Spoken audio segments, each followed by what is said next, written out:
It's easy for parents to get caught up on this thing we do has to be incredibly special and magical. And I cannot tell you the amount of times I've talked with families when it's really hard for a parent with advanced cancer to go on this big trip to Disney or something. And I talk to the family afterwards and I ask the child, what was your favorite part? And they'll say, the pool at the hotel. And I have to laugh because I'm a parent myself and I get it. It wasn't going to Disney and the rides and the characters. It was a fun moment in a pool that could have been had locally at home, right?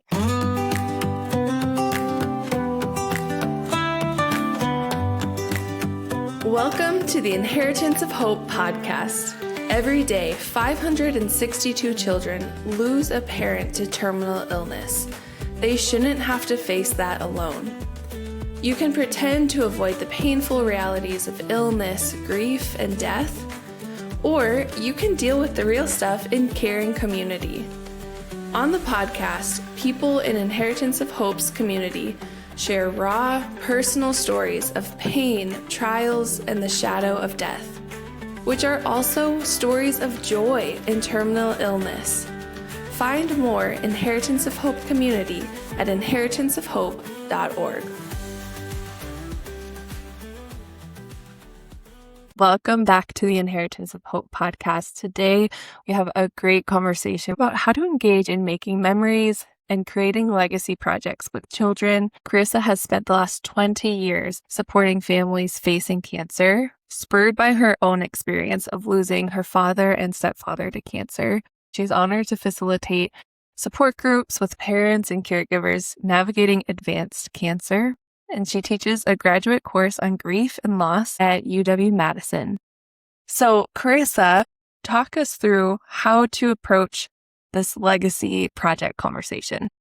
Yeah, absolutely. Happy to be here. As I work with so many parents who are navigating a stage 4 cancer diagnosis and their partners, something that comes up a lot is, how are my kids going to remember me? So many of the parents I work with have very young kids, and the even bigger concern is, will my kids even remember me? That's a pretty big weight. And there's a lot that parents have to sift through, right? About the guilt about not being the parent that they want to be because of their limitations and because of their cancer diagnosis, and feeling like all of the grief over what they will not get to do with their kids when they look forward. So there's a lot of personal work, a lot of grief work that they really need to kind of sift through to process all of that grief. There's so much grief that happens right before even a death happens. So there are many, many layers to this. But one major facet of all of this is, a lot of parents want their children to have this sort of touchstone of their parent who likely will not be with them for all of their childhood. And sometimes this is an actual thing, something that the kids can hold on to and have. It could be something that they'll get for big special moments coming up, if a parent to leave cards or letters for graduation, for wedding, whatever that is. Or it's like memory making. It's like making sure these kids have some great memory to hold on to anchor them in, I remember that great trip we took as a family. So whatever it looks like, it really all comes down to the same piece. It's parents wanting that lifelong, enduring connection with their kids. And it's really an interesting two-way street, right? Because it's something that's left for the family, but it also helps the person who is dying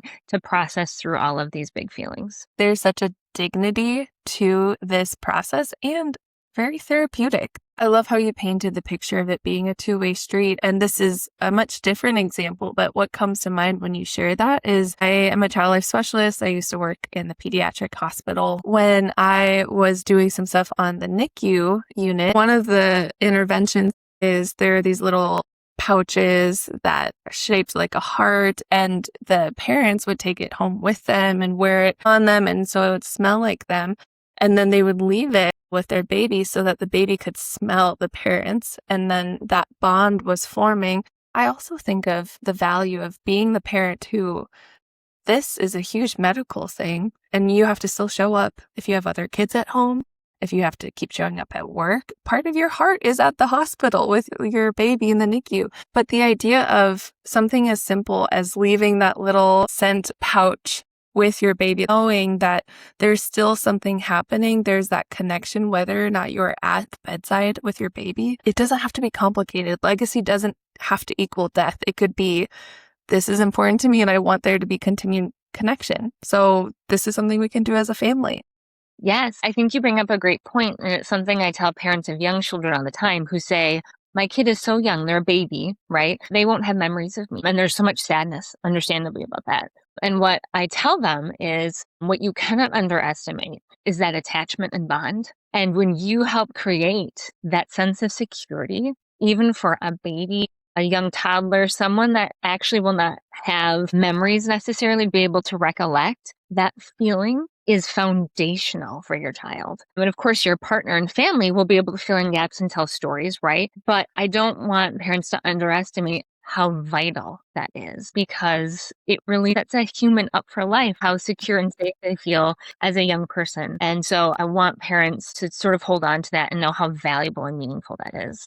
What are some simple everyday ways to integrate these legacy projects or these kind of conversations so that it doesn't feel like this huge overwhelming thing, but it's something that people can actually integrate starting today?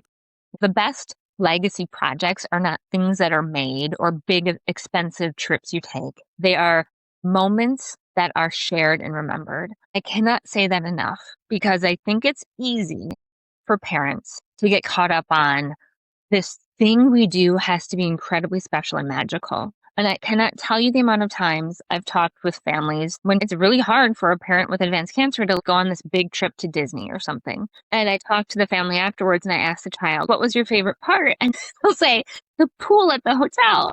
Yeah. And I have to laugh because I'm a parent myself and I get it. It wasn't going to Disney and the rides and the characters. It was a fun moment in a pool that could have been had locally at home, right? But honestly, I think that's helpful because I really think it reinforces a sense that what kids remember are very simple, special connections that truly happen in everyday life. And I need parents to hear that. You don't have to spend a lot of money. You don't have to have a lot of energy. You don't even have to leave the house. These moments that your children will remember and hang on to are the everyday. How they become special and out of the ordinary is by presence. That's the difference. So just the mundane of making meals, doing laundry, you can just make that boring and everyday kind of tasks, but you can switch it. If you're just like truly in it and your kid is with you, how can you make it a little silly, a little playful, right? How can you be like ball up the socks and play a little game of basketball? How can you involve them in helping to make the dish that you're preparing? It does not have to be a big deal. It can even just be like 5 focus minutes, because I know you have limited energy. But just that little switch from everyday to special, that's what kids remember. They'll be like, oh my gosh, remember last week how we got to play basketball with the balled up socks? And you're like, I was doing laundry, kid. But that's what kids remember. So that is just a very relatively small and easy switch that every parent can make in their life to help create these little peak moments. Anything that shines a light on your child and makes them the focus, because that's what kids want, right? Let them have a moment to tell the story. If you have a child that constantly wants to tell you about their video games or their comic books and you're always just half listening because you're like, I can't follow this and I don't want to hear it anymore, give them 5 minutes of undivided attention, and even more, ask them some questions. Kids love it when you show curiosity in their hobbies and their interests. Just be with them for 5 to 10 minutes. Let them be the expert. Let them kind of carry the show. That is so meaningful and they will remember it. Do other things that are just out of the ordinary. So above just like the daily tasks, if you want to take it a step further, but still keep it within your limitations, do something again that just feels special. If Christmas is big in your family and it's July, do Christmas cookies in July. And your kids are going to be like, what? We're making cookies, but it's, middle of summer? Cool, right? Do a camp out in your living room. How fun is that for some kids? Like you don't have the energy or you're not capable to go out into the wilderness and do all the packing. Bring it to you and make indoor s'mores, watch a movie, do flashlight shadow puppets. Try something new together. Try a new kind of cuisine or a new type of art. Host challenges, even if it means you're stuck on the couch. Have your kids put on a fashion show or a dance show. Have reasonable yes days where even if you're stuck at home, let your kid rule the roost and as much as possible be able to say yes and let them have, ice cream for breakfast or whatever it is. All of those things that, again, don't cost a lot of money or time or energy, I promise will make a big deal to your child. And that's what they'll hold on to. Yeah. I love the concept of can't, but can. And there are so many things that you can't do, but what about all of the things you can do? Maybe you can't go out to the movie theater because that's too much of a hassle. You can't justify spending money on all the popcorn, all that. But you can create like a judging system where everyone submits the movie that they want to watch, and then you have to give a presentation on why you want to do that. The simple shifts don't have to be expensive or a lot of work. And I think the more you can repeat them, I think also takes the mental energy off of having to always constantly be creative and think of whimsical things to integrate. But also I think tradition is such a big part of childhood, of like, every Friday night, someone else got to pick the movie we were going to watch and we ordered pizza in. It kind of helps reinforce the specialty of it, and kids remember the traditions and the repetition. It's a great point. Those traditions, sometimes parents get stuck on, they must be meaningful. Like, I have to take it from my family. Make them simple. Like my son, just because we randomly once did a water gun fight outside. Now it's like every summer. That's the big thing. He talks about when school is over, right? Where to me, I was like, just randomly we did this water gun fight. Now it's this big deal every summer. So it's even interesting to see what your kids pick up on as the fun, interesting tradition. Ask them, what do you think our family traditions are? What I'm hearing you say is that a lot of times it's not something you have to do for your children. It's something you do with your children, and the involvement and that attention is what makes it special. Do you have any other age-appropriate legacy projects that parents can do with their children that we haven't already talked about? Yeah. I think a pretty classic one is putting together some kind of memory book, whether it's a scrapbook with photos and memorabilia. It could be actually more of a video montage, especially for older kids and teens, like splicing together, photos and videos and putting music behind it. That can be really fun. A time capsule can be great. Like everyone gets to choose, something special to put in about a favorite family tradition, memory, whatever it is, and finding a place to keep it and hold on to it. Could be a shared art project where like you get a big piece of paper or a large canvas, and maybe you decide to do like a family flag or banner, or everyone adding certain elements about what they love from the family. And it's something you can like put up in your living room. Mhm. Recordings tend to be a big one. And for a lot of parents, they don't want to necessarily have video recordings because they don't want their kids to remember them looking sick. So then audio works great. So are there ways to record, like reading your favorite books to your kids, retelling funny memories, passing down generational stories?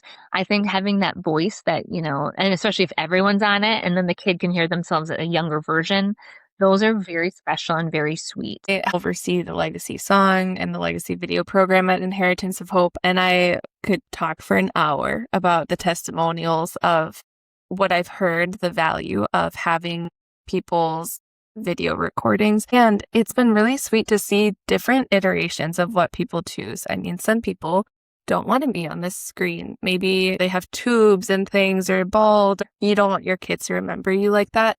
That's fine. You can still do a legacy video. And then we've just put family photos on the screen versus a recording. So that's an option. We've also had people bring their kids on the video call, and the video was just them talking to their kid of, this is what I think is so special about you. This is what I want you to remember. The kid is small and you can hear that tiny voice and that interaction with mom. Legacy songs also are a great way to do that if you don't want to be on screen, even if you don't want to have your voice recorded, or maybe you have something that has impacted your ability to speak, like ALS or glioblastoma. We can create a song.